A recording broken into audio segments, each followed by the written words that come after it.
Magandang araw po sa inyong lahat. Kami po ang ikasyam na pangkat. Nolimi Tangere ni Dr. Jose Protasio Rizal, Mercado y Alonso Rialonda. Ang buod ng Kabanata 6 hanggang Epilogo. Pagsalubong sa Bukang Liwayway.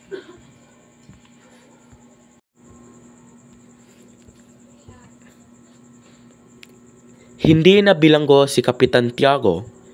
Tinalikuran niya ang mga kaibigang Pilipino para di mapagdudahan gayong pinalaya na sila ng Kapitan General. Natuwa pa siya nang mapabalitang mabibitay si Ibarra dahil balak daw gawing lihim na kuta ang ipinatatayong eskwelahan. Dumating si Doña Victorina, Don Tiburcio at Linares. Gaya ng dati, bumangka ang Donya. Maniwala kayo kung mahalutan siyang mamatay dahil iyon sa aking pinsan. Yabang niya na mabilis tinutulan ni Linares. Alam naming ikaw ang tagapayo kay General. Dugtong niya. Saka bumaling kay Maria Clara. Clarita, natutuwa akong makita ka. Panahon na siguro para pag-usapan ang tungkol sa negosyo. Nagpaalam ang dalaga at nagtungo sa kanyang kwarto. Pagkaalis ng mga bisita, sinabi ni Kapitan Tiago kay Tia Isabel na magpasabi sa restaurant na may papista sila bukas. Ihanda mo rin ang kalooban ni Maria Clara. Pag si Senyor Linares ang naging manugang natin, panhik panaog tayo sa palasyo. Ikawalo ng gabing kinabukasan, may pagtitipon ulit sa bahay ni Kapitan Tiago. Mga Espanyol at Chino lang ang inimbita. Mga Mistis at Peninsulares ang kababaihan na kahit binati ng buong galang ni Maria Clara, palihim siyang kinutya, palalo, pakakasal agad kahit malapit ng bitayin ang unang nobyo. Nagpapakagat labi si Maria Clara. Maingay ang kalalakihan, maliban kay Padre Sibila. Narinig kong aalis kayo sa bayang ito, Padre Salvi. Anang Alferez, malilipat ako sa Maynila. Kayo. Salo ni Padre Salvi, iiwan ko ang bayang ito. Mamumuno ako sa isang pangkat sa mga sundalong maglilinis ng mga rebelde at filibustero sa mga probinsya. Singit nito ang isang kawani ng gobyerno. Tiyak na ba kung ano ang gagawin ng nanggulo sa filibustero? Anang isa pa, si Crisostomo Ibarra? Dapat bitayin gaya ng mga nag-alsa noong 1872. Nagsigawan ang iba, ipatapon. Nagsalita ang tenyente. Kung di sana nagtiwala ang sa mga sinulatan ang binatang yan, kung di sana sobra ang pangkahulugan ng piskal sa mga nakasulat, tiyak na mapawalang sala siya. Si Padre Sibila ang tanging nagsalita. Anong sulat, senyor? Ang abogadong nagtanggol sa binata ang nagsabi ng tenyente. Maliban sa isang sulat na inamin ng binata ipinadala niya sa isang babae bago siya nagtungo sa Europa at may mga linyang anang piskal ay mga banta at pakana laban sa gobyerno. Wala nang nakikitang ebidensya laban sa kanya. Sunod ni Padre Sibila. At ang pahayag ng tulisan bago namatay? Napawalang bisa yon ng abogado. Inamin ng tulisan na di sila kailanman nakipag-usap sa binata, kundi sa isang nangangalang Lucas. Nakaaway pa niya at nagpatiwakal dahil sa pagsisisi. Napatunayang pasipikado ang mga papeles na nakuha sa bangkay ng tulisan. Dahil kahawig lang yon ng sulat kamay ni Senyor Ibarra. May 7 taon na nakalipas. Kaiba yon ng isang ibig siyang idawit sa pag-aalsa. Kinilala ni Senyor Ibarra ang sulat. Tanong ng Franciscano. Sabi niyo, para sa isang babae ang sulat. Pero paanong nakarating yon sa piskal? Di sumagot ang tenyente. Maya-maya, lumapit ito kay Maria Clara at nagwika. Tama ang pagbigay niyo ng sulat. Nagtitiyak kayo ng isang matiwasay na hinaharap. Di tinanaw ng dalaga ang palayong tenyente. Napakagatlabi siya at nang dumaan si Tia Isabel nagpasama sa kwarto. Pagdating sa loob, isinususi niya ang pinto at napahandusay sa imahe ng mahal na birhen. Nagpatuloy ang kasayahan. Tumayo si Maria Clara, tinungo ang azotea, saka tumingin sa dako ng ilog. Isang bangkang may lamang sakate ang tumigil sa daungan ng bahay nila. Isa sa dalawang lalaki sa bangka ang lumundag sa pader ng hagdang bato, saka pumanhis sa azotea. Crisostomo, siya nga. Itinakas ako mula sa piitan ng isang kaaway ng isang lalaking dapat mapuot sa akin, si Elias. Napayuko ang dalaga. Pinatawad na kita. Sana'y lumigaya ka. Paalam. Pinigil siya ni Maria Clara. Crisostomo, sinugo ka ng Diyos para sagipin ako. Pakinggan mo sana ako. Isang gabi, ipinagtapat ng isang tao ang ngalan ng tunay kong ama. Dinukot ni Maria Clara sa kaniyang dibdib ang dalawang sulat. Mababasa mo sa sulat, nagsisi ang aking ina na ako'y ipinagbuntis niya. Isinumpa ako't hinangad na mawala sa kanyang katawan na bigong isinigawa ng tunay kong ama sa tulong ng mga gamot. Naiwan ng aking ama ang mga sulat na iyan sa kanyang bahay nang maglapit siya. Nakita at tinago ng isang tao at ibinigay lang sakin kapalit ng inyong sulat sa akin. Bumuntong hininga ang dalaga. Sinumpa kong mapanatiling tapat na umiibig sa'yo. Hiniagkan siya ni Ibarra. Umalis ka na. Pakinggan niyo ang balak ko. Wika ni Elias kay Ibarra. Habang patungo ang bangkang sinakyan nila sa San Gabriel, dadalhin ko sa inyo ang yaman ng nailigtas ko't ibinaon sa paanan ng balete sa libingan ng inyong lolo. Itatago ko kayo sa bahay ng mga kaibigan ko sa Mandaluyong. May mga kaibigan kayo sa Espanya. Mayaman kayo.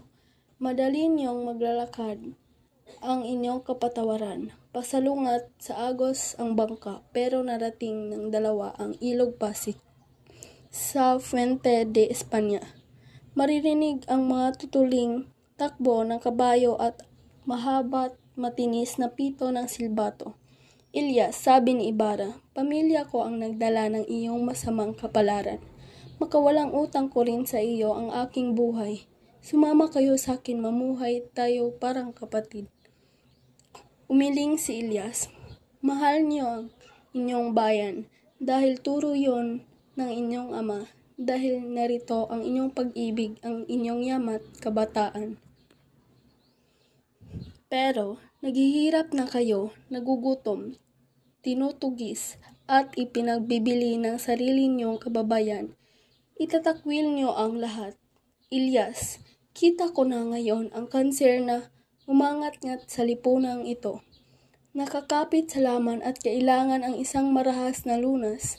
Sa loob ng 300 taon, naghangad tayong maging kapatid nila. Pero paano nila tayo sinagot? Alipusta, panlilibak, di tayo itinuturing ng mga tao. Pinahiga si Ibarra sa lunas ng bangka para matakpan ng sakate. Daraan tayo sa imbakan ng armas at pulbura. Pinahinto ng bantay ang bangka. Sinabi ni Elias na nagrasyon ito ng sakate sa mga hukom at kura sa may pandakan. Makipot ang ilog na patag ang pampang sa malagong sakate. Itinapon doon ni Elias ang karga. Kinuha sa ilalim ng damo ang isang tikin at ilang nakatiklop ng sako. Nagpatuloy siya, tikin at ilang natitiklop ng sako. Nagpatuloy siya, magkakamali rin kayo kung madilim ang tingin niyo sa lahat ng bagay at iisiping wala ng pag-asa ang bayan. Totoong naghihirap ang bayan, pero umaasa at nananalig pa rin ito. Magbabangon lang siguro sila kung ubos na ang kanilang pagtitiis. Di rin ako susunod sa inyo at di rin gagamit ng marahas na lunas hanggat may katingting sa pag-asa ang tao. Sinabi ni Elias na dadalhan niya si Ibarra sa ligtas na lugar. Pumupula na ang silangan. Noon nakita ni Elias ang isang palapit na sasakyang pampatrolya. Pinahiga agad nito si Ibarra at tinakpan ng sako. Iginiya niya ang bangka patungo sa binanggunan, pero sumunod ang sasakyan at pinatigil siya. Binalak niyang bumalik sa Pasig, pero isang bangka na galing dito ang pasalubong sa kanila. Hangos siyang sumagwan patungo sa pulo ng talim, pasungawan na ang araw. Sumisiriyas na ang lalaking nakatayo sa pampatrolyang sasakyan. Magkasasagwan ba kayo? Hiligaw ko sila. Pinigil siya ni Ibarra, pero nakarinig sila ng putok. Naghubad si Elias, kinamayan si Ibarra at tumalon, sabay sikat sa bangka. Mga sigaw, ilang putok at tinugis ng dalawang sasakyan ang sumisid na si Elias. Palayo ng palayo sa bangka, sisid, langoy at sa hawat paglitaw ng ulo sa tubig ay pinapuputukan ng Guardia Civil at mga nagpapatrolya. Malayo na ang bangka ni Ibarra, nang 10 dipa na lang ang layo ng lumangoy sa pangpang. Pinagputukan ito ng mga Guardia Civil.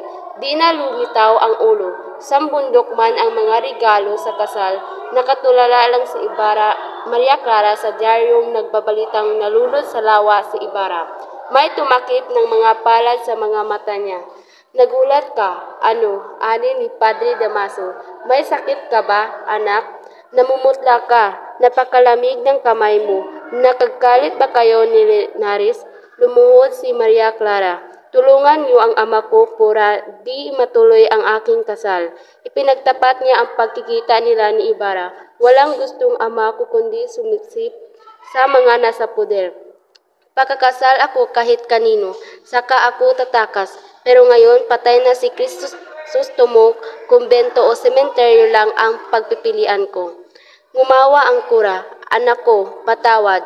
Di ko gustong magpakasal ka sa isang katutubo at maalila sa isip mo ang lalaking yun. Kaya gumamit ako ng labis na kapangyarihan, hawak ang ng matandang kura. Maging madre o mamatay, hiyaw ng dalaga.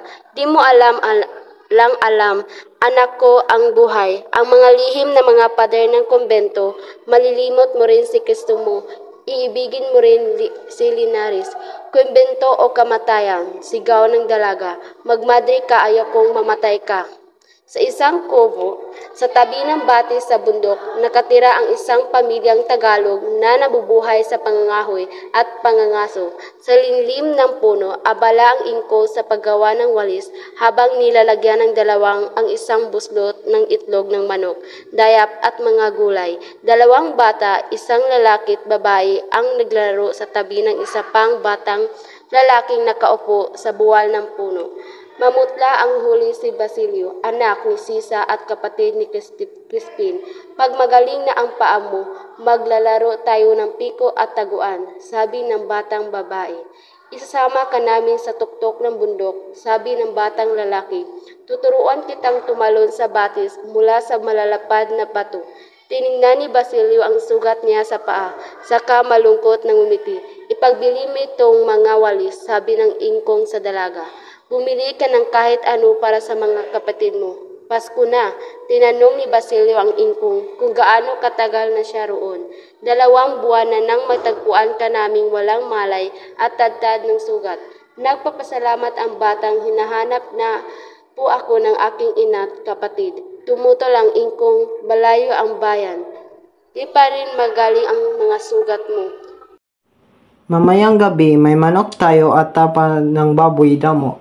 Naluha si Basilio, baka po umiyak na ang nanay ko sa paghahanap sa akin. Ipinatanong ng ingkong ang kamay sa ulo niya. Sige, lumakad ka na. Hanapin mo ang iyong ina. Sasamahan ka ng apo kong si Lucilia hanggang sa susunod na bayan. Naglapitan kay Basilio ang mga bata, nagtatanong kung bakit siya aalis. Nahaharangan siya ng mga sundalo at magnanakaw sa daan. Iniinggit ng mga putok ng rebentador tuwing Pasko. Babalik agad ako, sabi ni Basilio sa batang babae. Isasama ko rin rito ang kapatid kong kasin laki mo at maglalaro kayo. Nangangaligid sa ginaw ang San Diego, Noche Buena na, pero wala ni isang parol o katuwaan sa bahay-bahay. Kaiba noong isang taon, sa tabi ng mga rehas ng entresuelo ng bahay ni Kapitan Basilio, kausap nito si Don Filipo. Maswerte na rin kayo, napawalang sala kayo. Nasunog ng mga libro nyo, pero higit ang nawala sa iba. Isang babae ang sumilip sa pagitan ng mga rehas. Si Sisa, bulalas ni Don Filipo. Di ba nasa bahay siya ng doktor? Sinagot siya ng kapitan. Natakot ang doktor na mapagbintang kaibigan ni Crisostomo, kaya pinaalis na ang baliw sa bahay niya. Pagala, pagkanta-kanta, di naman na nanakit, nakatira siya sa gubat.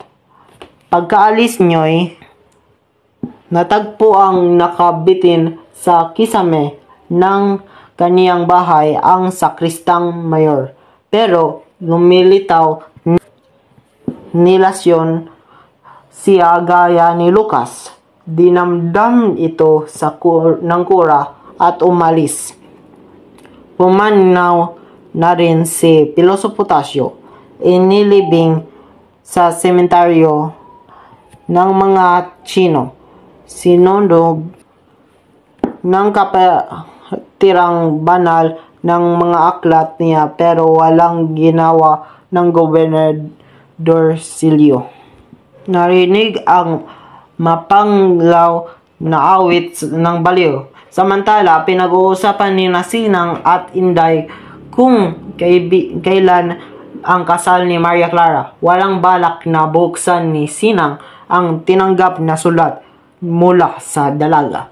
Ibinalita ni Victorina na kung di kay Linares, bibitayan daw si Kapitan Tiago. Galing si Basilio sa kanilang bahay na sira-sirat, walang tao. Naabutan niya ang ina sa tapat ng bahay ng Alferez. Maawit ito, nakatingin sa buwan. Pagkarinig sa boses ng isang sundalo, kumaripas ito ng takbo. Nakalimutan ni Basilio ang kaniyang pilay. Humabol sa ina. May utosang bumato sa kaniya sa pag-aakalang kung sinong bata ang humahabol sa baliw. Tinamaan siya sa ulo, pero di ininda. Nakarating sila sa gubat. Pumasok si Sisa sa pintuang kahoy ng libingan ng matandang Espanyol sa paanan ng balete. Inay, ako ito, ang anak niyo'y si Basilio, sigaw niya. Tinangkang pasukin iyon, pero sanganga ang katawan ng ina sa pinto. Umiiyak na binayo niya ang pinto ng kaniyang kamao nang nagdurugo ng noo. Lumigid siya. Nagtangkang umiyak sa pader, nagpalipat-lipat sa mga sanga ng balete. Narinig ang lagitik na patingala ang ina. Mabilis sanang natatakas, pero niyakap na ito ng nagpatihugol na saka pinupog ng halik. Nawalan ng ulitrat si Basilio. Lumapit sa kanila ang ina. Waring luluwa ang mga matang pinagmasdan. Ang kaputlaan ng kaniyang mukha, napasigaw na niyakap at pinaghahalikan ang nakilalang anak. hanggang sa mapalugmok si Sisa. Sa piling ng bata nang magkamay si Basilio, yakap siya ng ina. Di kumikibot ang mga labi nito. Tumayo siya, kumuha ng tubig sa batas at uwinisik sa mukha nito. Di na ito kumilos. Niyakap niya ito at buong pait na nanangis. Isang lalaki ang lumapit sa kanya. Ikaw ba ang anak? Tumango siya. Anong gagawin mo sa kanya? Ililibing ko po siya sa sementeryo. Wala po akong pera. Saka di po papayag ang kura. Naglumok ang lalaki. May sugat ako. 2 araw nang di ako kumakain at natutulog. Makinig ka. Baka patay na rin ako bago mag-umaga. Kumuha ka ng mga panggatong, gumawa ka rito ng talaksan at ilagay mo sa ibabaw ng bangkay namin ng inyong ina. Pasiklabin mo hanggang sa maging abok kami. Pag walang tao, humukay ka rito. Matatagpuan mo ang maraming ginto, iyon ang lahat. Gamitin mo sa pag-aaral. Sumunod si Basilio. Humarap ang lalaki sa dakong silingan, waring nagdarasal. Mamamatay akong di nakita ang pagsikat ng araw ng aking bayan. Kayong makakita ng bukang liwayway, salubungin nyo. Huwag lang niyong kakalimutan ang mga namatay sa dilim ng gabi. Inilipat si Padre Damaso sa napakalayong lalawigan. Natagpuan siyang patay sa kaniyang pagtulog. Usap-usap ang biktima ng pagputok ng ugat o kanyang bangungot. Nasa monasteryo na ng Santa Clara si Padre Salvi. Namuhay mag-isa si Kapitan Tiago at nalulung sa bisyo. Dinagdagan doon niya Victorina ang mga kulot ng pelikula niya. Di na tinatawag para manggamot si Don Tiburcio. Namatay sa dysenteria si Linares. Nagbalik sa Espanya ang Alferez at iniwan ang asawang nalulung din sa bisyo. Marami pang kilala sa San Diego na buhay pa kung di sila man nakasama sa pagsabog ng Baporlipa ng nabiyaheng probinsya. Isang praile lang ang nakaligtas. Isang gabi ng Setyembre, habang binabagyo ang Maynila, 2 sundalo ang sumilong sa isang gusaling itinatayo sa tabing may kumbento. Multo! Sa bubungan ng kumbento, sabi ng isa. Inihubog ng kidlat ang isang maputing anyo. Nakatayo sa palupo ng bubong, nakadipa sa langit, waring humihingi ng tulong. Kasunod ng kulog ang isang panaghoy. Maliwanag ang sikat ng araw kinabukasan sa kumbento ng Santa Clara. Dumating ang isang karwahe lulan ang lalaking nagpakilalang otoridad at hinihiling na makausap ang Madre Superiora. Sinabi nitong humarap sa kanila ang isang madring basang-basa at punit-punit ang abito. Nagmakaawa itong ipagtanggol sa karahasan at ibunyag ang mga kabuktutan sa loob ng kumbento. Di ito pinakinggan, baliw siya, sabi ng Madre Superiora. Nakialam ang gobernador general at ibig ngayong ipakuha ang baliw na madre, pero wala nang nakakita sa nagpasaklolong dalaga. Wala nang bumanggit na pangyayari o tungkol kay Maria Clara. Buod ng Kabanata 60. Umuwi si Kapitan Tinong na namamaga ang muka at mailatay sa ilang bahagi ng katawan. Nagkulong ito sa kanilang bahay sa takot na baka paimbestigahan na naman siya. Ayon kay Don Primitivo ay dapat magpasalamat si Kapitan Tinong dahil sinunog nito ang mga papeles kung kaya't ginulpi lang ito at hindi pinatay. Masaya din naman si Kapitan Tiago dahil hindi ito naanyayahan upang imbestigahan. Dapat daw siyang magpasalamat sa kaniyang mamanugangin na si Linares dahil ito ay malapit sa punong ministro. Pinag-usapan ni Kapitan Tiago at Doña Victorina ang pagpapakasal ni Maria Clara at Linares habang nasa silid ang dalaga. Habang nagplaplano ay puro si Doña Victorina lang ang nagsasalita at tango-tango lang si Kapitan Tiago.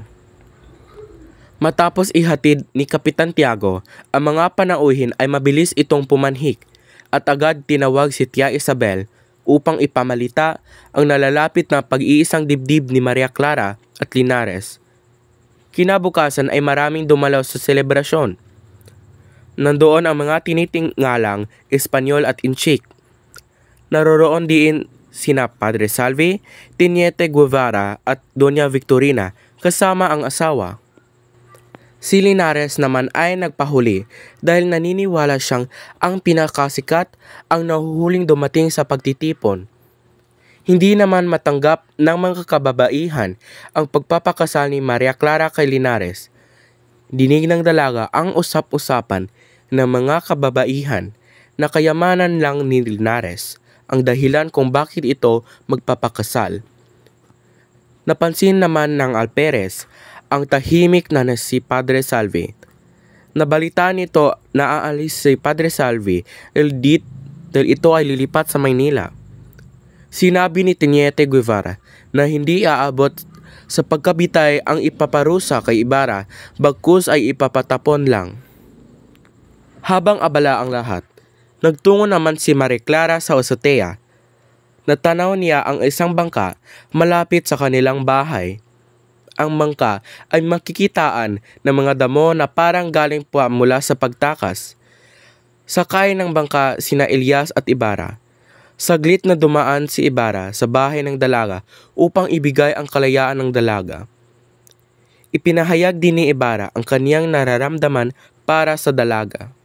Ipinagtapat naman ng dalaga ang dahilan kung bakit siya magpapakasal kay Linares.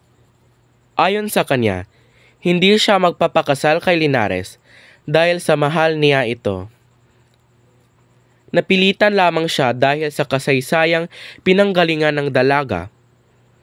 Hindi si Kapitan Tiago ang ama ng Maria Clara, kundi si Padre Damaso. Hindi pumapayag si Padre Damaso na maikasal si Maria Clara dahil galit siya sa binata. Buod ng Kabanata 61. Plano ni Elias na itago si Ibarra sa bahay ng kaibigan niya sa Mandaluyong. Huhukayin niya ang mga salapi at alahas na itinatago sa puno ng balite na nasa libingan ng mga angka nito upang may magamit papunta sa ibang bansa. Doon ay mamumuhay siya ng tahimik. Nang mapadaan sa ilalim ng tulay ay may narinig silang mga tunog ng takbo ng kabayo. Umiikot na ang mga Guardia Civil upang hanapin si Ibarra.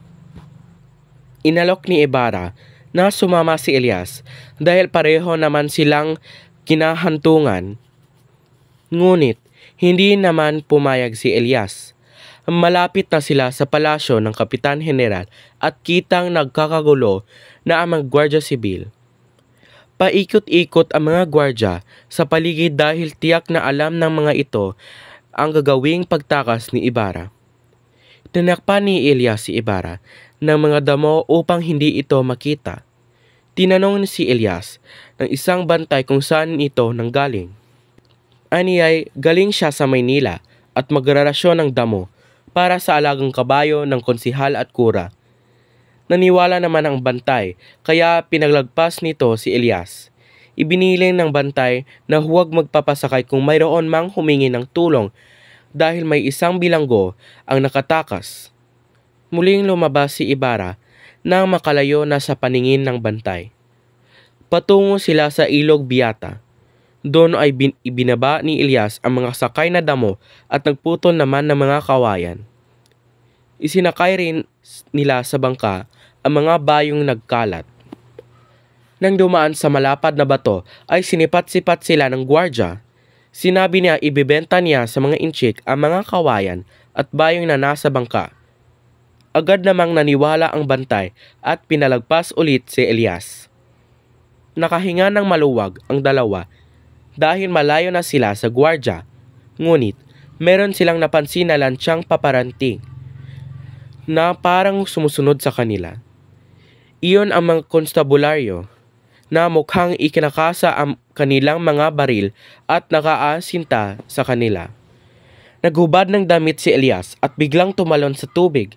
Balak niyang iliga ang mga sumusunod sa kanila. Sa tuwing inalalabas ni Elias ang ulo ay nakarinig si Ibarra ng mga putok ng baril. Habang nililito ni Elias ang mga gwardya ay payapa namang inaanod ang bangkang hinihigaan ni Ibarra.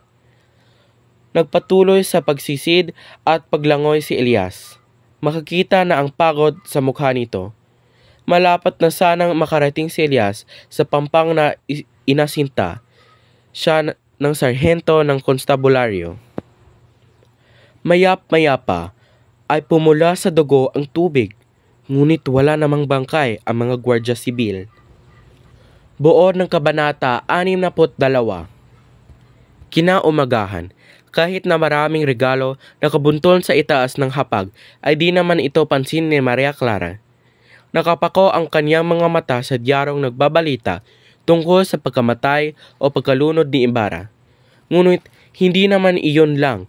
Sandali pa'y dumating na si Padre Damaso na hinilingan kaagad ni Maria Clara na sirain ang kasunduan ng kanyang kasal kay Linares at pangalagaan ang kapakanan ng ama. Dagdag pa ng dalaga, ngayong patay na si Ibarra ay wala nang sinumang lalaki ang kanyang pakakasalan dahil para sa kanya, dalawang bagay na lang ang mahalaga, ang kamatayan o ang kumbento. Napag-isip-isip ng pari na panindigan ni Maria Clara ang kanyang sinabi, kaya naman ito humingi ng tawad sa kanya. Napaiyak pa ito ng malakas habang binibigyang diin ang walang kapantay sa pagtingin niya kay Maria Clara. Wala namang nagawa ang pari kundi piliing pahintulutan ang dalaga na pumasok sa kumbento kaysa piliin ang kamatayan. Malungkot na umalis si Padre Damaso. Tumingala siya sa langit, sabay bulong na totoo nga umanong may Diyos na nagpaparusa. Hiniling niya sa Diyos na siya lang daw ang parusahan kaysa ang anak niyang walay malay at nangangailangan ng kanyang kalinga. Sapagkat ramdam ng pari ang labis na kalungkutan ng kanyang anak na si Maria Clara. Buod ng Kabanata 63. May isang dampa na yari sa balu-balukot na sanga ng kahoy ang nakatayo sa libis ng isang bundok. Nakatira doon ang mag-anak ng Tagalog na nabubuhay dahil sa pangangaso at pangangahoy. Doon ay may isang batang lalaki at batang babae ang naglalaro. Ang batang nakaupo sa nakabuhal na kahoy ay si Basilio na may sugat sa paa. Nang utusan ng matanda ang apo nitong dalaga na ipagbili ang mga nagawa niyang walis, ikinuwento nito kay Basilio na may 2 buwan na mula nang matagpuan niya itong sugatan at naisip na kalingain. Dito na nagsimulang magsalaysay si Basilio tungkol sa kanilang buhay. Nang siya ay magpaalam, umuwi, pinayagan naman siya ng matanda at pinagbaunan pa ng pindang na usap para sa kanyang inang si Sisa. Sa kabilang dako, natsibuena na noon sa bayan ng San Diego at malamig na ang simoy ng hangin amihan. Malungkot ang buong bayan di tulad nung nakaraan na taon, ni walang nakasabit na parol sa mga bahay. Kahit bahay ni Kapitan Basilio ay malungkot din, kausap niya noon si Don Filipo na mapawalang sala sa mga bintang na laban dito. Nakita nila si Sisa, ngunit hindi naman siya nanakit ng kapwa. Noon ay nakatanggap ng sulat si Sinang mula kay Maria Clara, ngunit ayaw niya itong buksan dahil natatakot siya maaaring mabasa. Lungkot na lungkot ang mga kaibigan ni na Maria at Ibarra sa sinapit ng dalawa. Kumakalat naman ang balita na kaya nakaligtas si Kapitan Tiago sa parusang bitay ay dahil kay Linares. Samantala, nakarating na si Basilio sa kanyang bahay. Agad niya hinahanap ang ina, ngunit wala siya doon. Pumunta siya sa bahay ng Alperes at nakitang nandun si Sisa na umaawit. May isang babae sa darungawan na inutusan ang sibil na papanhikin si Sisa. Ngunit nang makita ni Sisa ang tanod ay nagtakbo itong palayo. Nakita ni Basilio ang mga pangyayari kaya sinundan niya ang ina. Sa daan, habang tumatakbo ay binato sa ulo si Basilio ng alilang babae. Nasa pullman ay di tumigil sa pagtakbo si Basilio hanggang sa makarating sila ng ina sa gubat. Pumasok si Sisa sa pinto ng libingan ng matandang Kastila na sa tabi ng punong balete. Pilit na binuksan ito ni Basilio. Nakita niya ang isang sanga ng baleteng nakakapit sa kinonooran ng ina. Kaagad niya itong niyakap at pinaghahagan hanggang sa mawalan ng ulirat. Nang magkamalay si Sisa, ay nakita niyang ang dugo ang ulo ni Basilio. Pagdakay unti-unting nagbalik sa katinuan si Sisa at nakilala ang anak. Panatili ito ng malakas at biglang napandusay sa ibabaw ni Basilio. Nang ang ulirat naman ni Basilio ang magbalik at nakitang ina ay kamukha ito ng tubig at winisikan sa mukha. Inilapit ni Basilio ang kanyang tenga sa dibdib ng ina at siya'y binalot ng matinding takot ng mapag-alamang patay na si Sisa. Niyakap ng mahigpit ni Basilio si Sisa saka napaiyak ng malakas. Nang iaangat niya ang kanyang ulo ay nakita niya ang isang lalaki na nakatingin sa kanila. Tumango siya nang tanungin ng lalaki kung anak siya ng namatay. Ang lalaking kumausap kay Basilio ay sugatan at tila hinang-hina, kaya di niya matulungan si Basilio na ilibing ang kanyang ina. Dahil dito ay pinagbilinan niya ang bata na kumuha ng maraming tuyong kahoy at isalansan sa bangkay ng kanyang ina at pagkaraan sila ay silaban hanggang sa maging abo ang kanilang katawan. Dagdag pa ng lalaki, may malaking kayamanan na kabaon sa may puno ng balete at kung wala raw ibang taong dumating ay gamitin niya ang kayamanan sa kanyang pag-aaral. Ang lalaking sugatan na kausap ni Basilio ay walang iba kundi si Elias. 2 araw na siyang hindi kumakain at tila hindi na rin magtatagal ang buhay. Lumakad na si Basilio upang kumuha ng panggatong samantalang si Elias naman ay tumanaw sa dakong silangan at nagwika ng higpit pa sa isang dalangin. Namatay daw siyang hindi nakikita ang pagbubukang liwayway ng bayang kanyang minamahal. Dagdag pa niya, sa mga mapalad huwag lamang daw limutin ng ganap ang mga nasawi sa dilim ng gabi. Sa pagkakatingala niya sa langit, siya'y kumibot hanggang sa unti-unting nabuwal sa lupa. Nang magmadaling araw na ay nasaksihan ng buong bayan ng San Diego, ang malaking sigang nagmumula na may lugar na kinakamatian ni Sisa at Elias. Dahil dito, sinisisi ni Manang Rufa ang gumawa ng siga na hindi raw marunong mangilin sa araw ng pagsilang ni Jesus. Kabanata 64. Nagpatuloy si Maria Clara sa pagpasok sa kumbento upang maging isang madre. Si Padre Damaso naman ay natagpuang patay sa kanyang higaan dahil sa labis na sama ng loob. May ilan ang nagsasabing ito ay namatay sa alta presyon. May nagsasabi naman ito'y binangungot. Si Padre Salve naman ay wala nang ginawa kundi maghintay sa pinangakong pagiging obispo.